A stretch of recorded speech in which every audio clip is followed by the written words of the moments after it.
নমস্কার বন্ধুরা, আমি এখন খাচ্ছি ছট পুজোর প্রসাদ ঠেকুয়া। এটা তো আপনারা অনেকেই চেনেন, তবে একটা দুটো ঠেকুয়া খেয়ে কিন্তু একদমই মন ভরে না।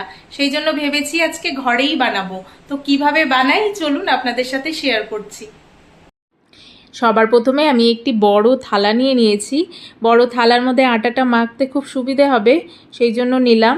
এবার আমি এর মধ্যে 3 বাটি মতো আটা নিয়ে নিয়েছি। যে আটাটার আমি ঘরে সবসময় রুটি বানাই সেই আটাটাই নিয়েছি। আর দিয়ে দিলাম এর মধ্যে কতগুলো ড্রাই ফ্রুটস। আপনারা আপনাদের পছন্দ মতো ড্রাই ফ্রুটস দেবেন।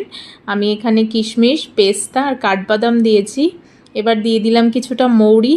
এই ঠেকুয়ার মধ্যে না মৌরিটা মুখে পড়লে বেশ ভাল লাগে খেতে। আর দিয়ে দিলাম 3 চামচ মতো সুজি। আর দিয়েছি বেশ খানিকটা ঘি।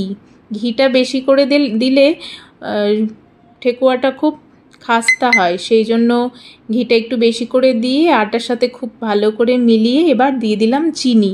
এবার সব কিছু উপকরণ খুব ভালো করে ময়ান দিয়ে নিতে হবে। ময়ান দেওয়ার পরে আমি এখানে 1 কাপ মতো দুধ নিয়ে নিয়েছি। এই দুধটা এবার অল্প অল্প করে দিয়ে খুব সুন্দর করে মেখে নিতে হবে। যেরকম আমরা রুটি বানাই সেরকম মণ্ড তৈরি করার দরকার নেই। সেরকম মণ্ড তৈরি করলে কিন্তু ঠেকুয়াটা শক্ত হবে। এই যে এরকম একটু ঝুরঝুরে মতন থাকবে, ভেজা ভেজা, কিন্তু একদম আবার মণ্ডও নয়। এরকম করেই বানিয়ে নিতে হবে। এতগুলো ঠেকুয়া দাঁড়িয়ে দাঁড়িয়ে বানানো সম্ভব নয়, পা ব্যথা হয়ে যাবে, সেই জন্য নিচে নিয়ে বসে পড়েছি এদিকে। আর যেহেতু আমার কাছে সাজ নেই, সেই জন্য এরকম মুট মুট করে নিয়ে একটি গ্রেটার নিয়ে নিয়েছি। সেই গ্রেটারের মধ্যে চেপে চেপে ঠেকুয়ার শেপ দিয়ে নেব। আমি যেভাবে ঠেকুয়া বানাচ্ছি আপনারা একবার এইভাবে ঠেকুয়া বানিয়ে দেখবেন, খুব ভালো হয় খেতে। ওপর থেকে খাস্তাও হয় আর ভেতর থেকে খুব নরম হয়। আর ওই মণ্ডর মতো তৈরি করে অনেকে বানায় দেখেছি, সেগুলো কিন্তু শক্ত হয় খেতে। তো আমার ঠেকুয়া কতগুলো বানানো হয়ে গেছে। এবার আমি একটি কড়াইতে তেলটা হালকা করে গরম করে নিয়েছি। এবার আস্তে আস্তে ঠেকুয়াগুলো দিয়ে দেব। একবারে অনেকগুলো দেব না, তাহলে ঠেকুয়াগুলো ভেঙে যাবে।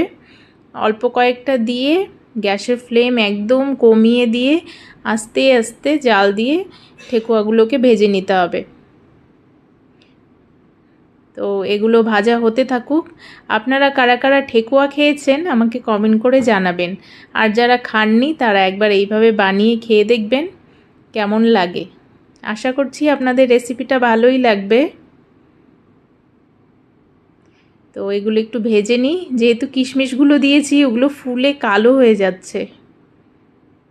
তো আমার প্রথমবারের ঠেকুয়া বানানো হয়ে গেছে। দেখুন কি সুন্দর ওপর থেকে খাস্তাও হয়েছে আর ভেতরে কিন্তু একদম নরম হয়েছে। এইভাবে একবার বানিয়ে খেয়ে আমাকে অবশ্যই কমেন্ট করে জানাবেন। আর ভিডিওটি কেমন লাগলো সেটাও কমেন্ট করে জানাবেন। ভালো লাগলে লাইক, কমেন্ট, শেয়ার করে দেবেন।